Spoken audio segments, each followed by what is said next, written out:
Hello everybody and welcome back to Dear Esther, the landmark edition. And why is that patch of my trousers wet? I've just changed the fish water. Okay, oh look, a tent. That's relatively good. We'll keep an eye out for ghosts. There's a tent? I thought I saw a tent. Oh, there it is. I wonder if we can go left. I've never gone left before. Am I not go in the tent? No. Okay. We'll try. Oh shit.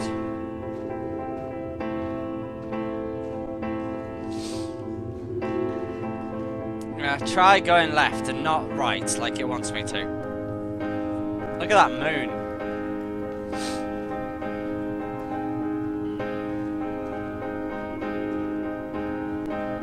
I sat here and watched two jets carve parallel white lines into the sky. They charted their course, and I followed them for 21 minutes until they turned off near Sanford and were lost.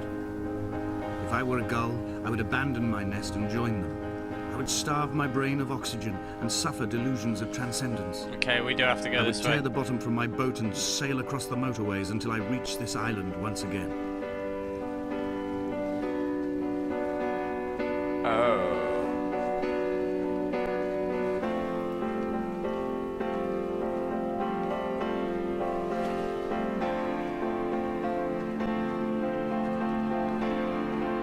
Even music, it sounds like it's just hitting random chords.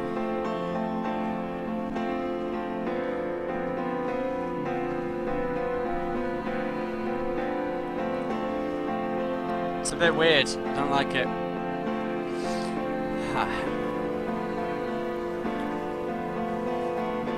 Just having a look for some ghosts.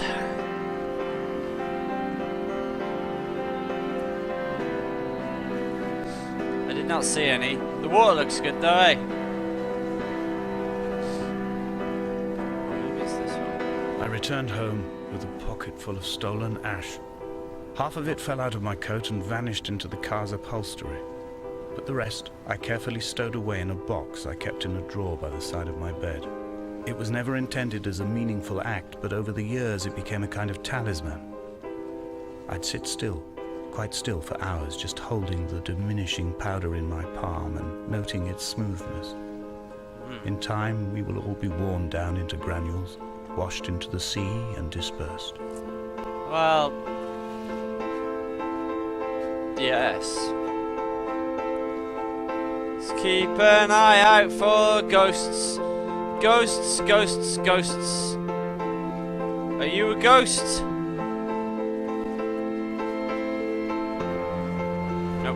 See a reflection. I'm sure there's supposed to be a reflection next to a candle of a ghost. Ooh, ghost!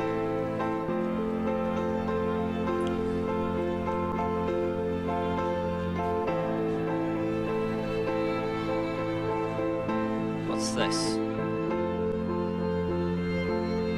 It's a picture of a lady. An old picture of a lady.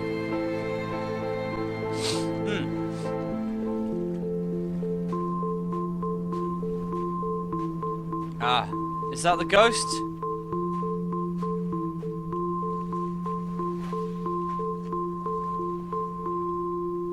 That looks like a ghost. Yeah.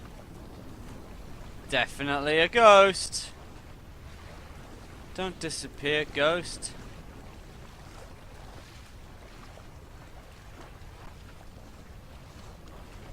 Yeah, no. Candle of a ghost.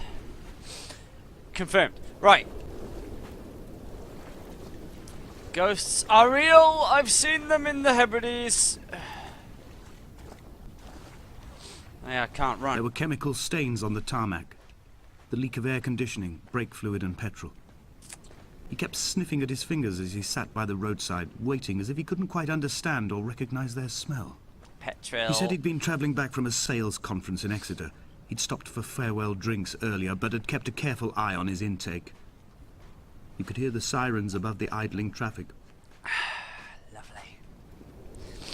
Oh, okay, so, oh yeah, I've been watching what I've been drinking at the staff do. And I'm not drunk. Yes you are, mate.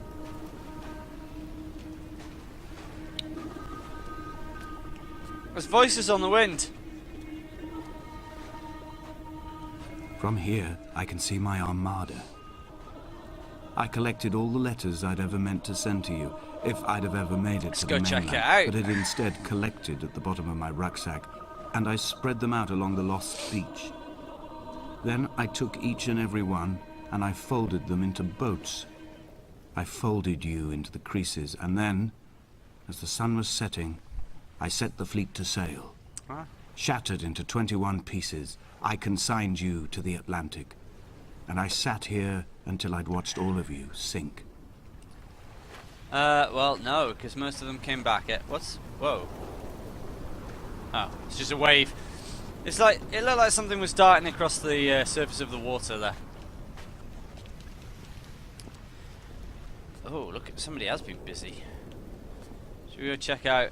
Ghosts! Da-na-na-na-na-na.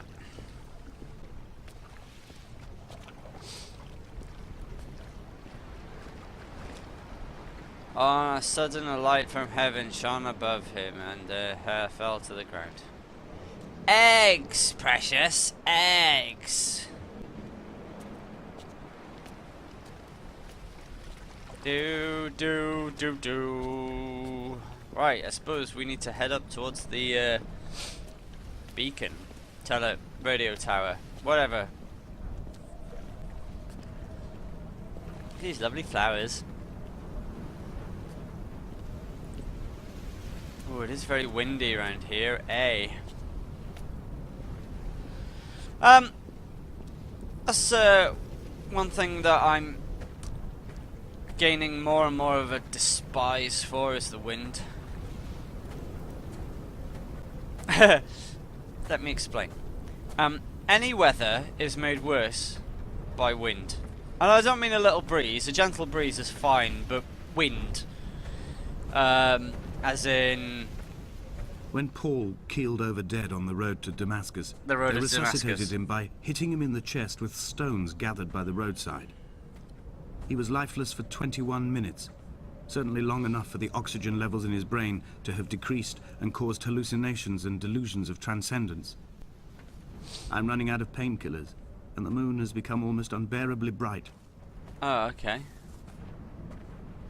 Oh, look, another ghost!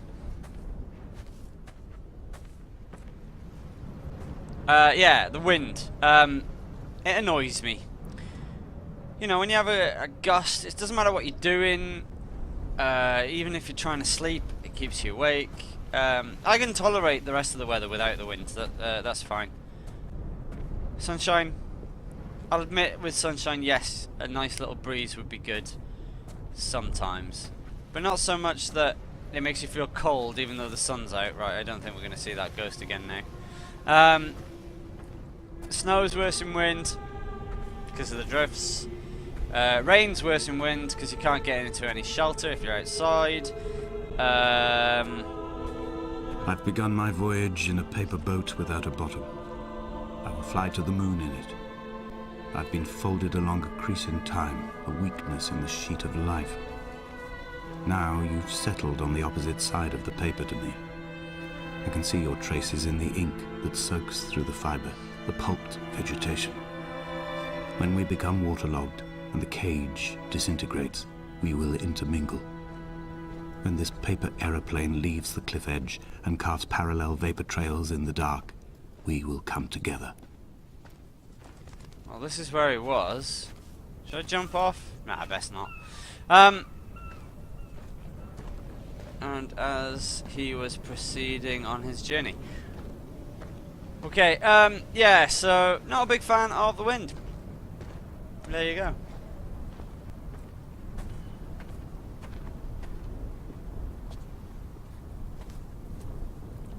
I think the thing that it bothers the most about me is just the fact that it's annoying.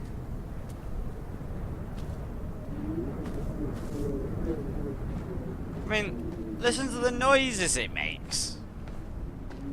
Anyway, it's very atmospheric. I mean, without the wind, this would be not such a good game. Because you need that sort of, I don't know. It makes you feel like you're there, I suppose. If only Donnelly had experienced this, he would have realized he was his own shoreline, as am I. Just as I am becoming this island, so he became his syphilis, retreating into the burning synapses, the stones, the infection. What? So very metaphorically speaking, are they, or are they not? They might be being quite literal. I've played weird games before, like Alan Wake, so I know for a fact that weird shit games.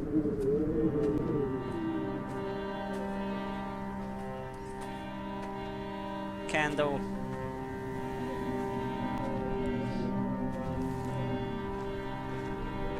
Wherever we're going. Headlights reflected in these retinas. Oh. Too long in the tunnels of my island without a bottom.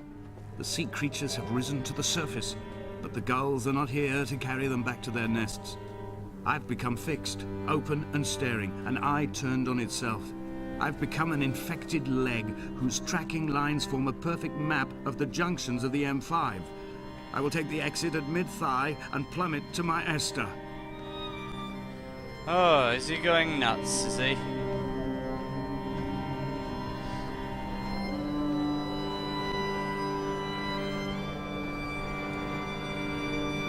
Now, I'm guessing that Esther, as in Dear Esther, he's a father, and he's talking about his daughter. It's very easy to think that he's talking about his girlfriend or wife, but I think it's his daughter on account of he talks about when she was born and stuff like that.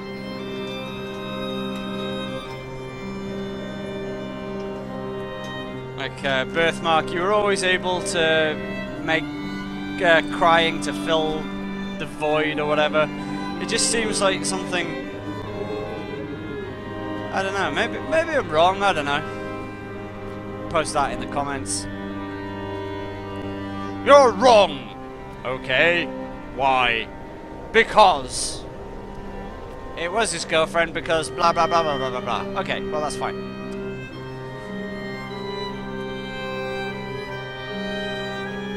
I've stopped reading this now. I just go with it. This looks lovely and safe. So this must be for ships. It must be like a radio tower for ships, because there's not a lot of people up here. He was not drunk, Esther. He was not drunk at all. He had not drunk with Donnelly or spat Jakobsen back at the sea. He had not careered across the lost shores and terminal beaches of this nascent archipelago. He did not intend his bonnet to be crumpled like a spent tissue by the impact. His windscreen was not star-studded all over like a map of the heavens. His paintwork etched with circuit diagrams, strange fish to call the gulls away. The phosphorescence of the skid marks lighting the M5 all the way from Exeter to Damascus. Okay, so it turns out he wasn't drunk, and maybe we were blaming him for being drunk? Is that an elephant? No. Oh my god, it's very windy now. Bloody hell. Let's make it to the end of the game. There should be another ghost somewhere. Ah, yeah, there we go. Another ghost. On the corner. I see you, you son of a...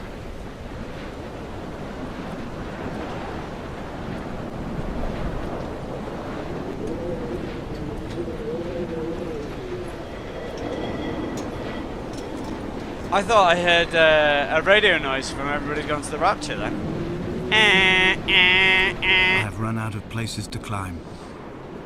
I will abandon this body and take to the air. Yeah, because like your leg is knackered, right? Dear Esther, I have burnt my belongings, my books, this death certificate. Mine will be written all across this island. Who was Jakobsen? Who remembers him? Donnelly has written of him, but who was Donnelly? Who remembers him?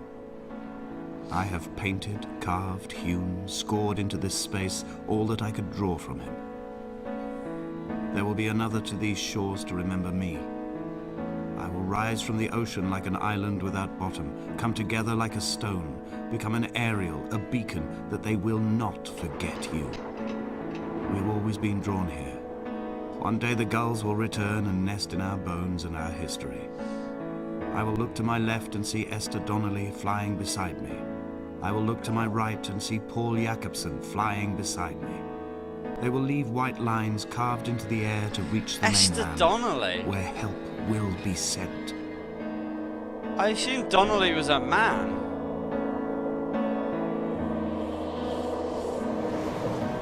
There we go. Whee! Damascus.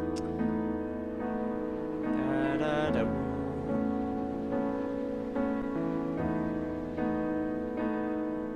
We're falling slowly at an angle.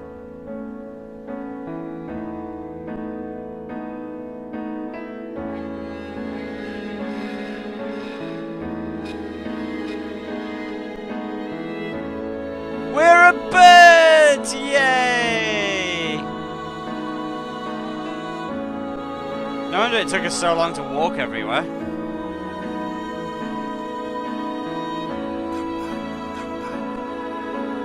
Come back! Come... Esther!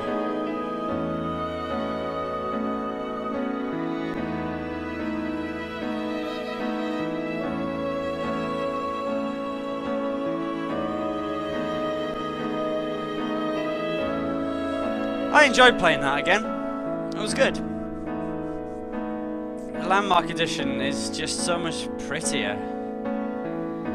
Exactly the same game, but just it looks nicer.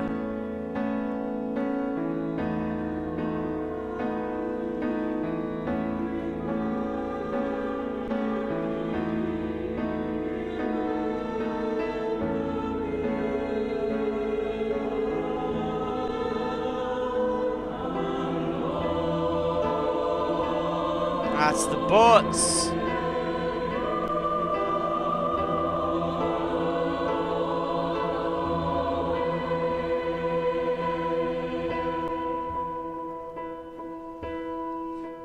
Boats, boats, boats. Boats, boats, boats. Well, there we are, everybody. That was Dear Esther, the Landmark Edition. If you've enjoyed the video, please leave a thumbs up. Come back. And subscribe to my channel if you haven't already done so. I'll see you in the next one. Goodbye!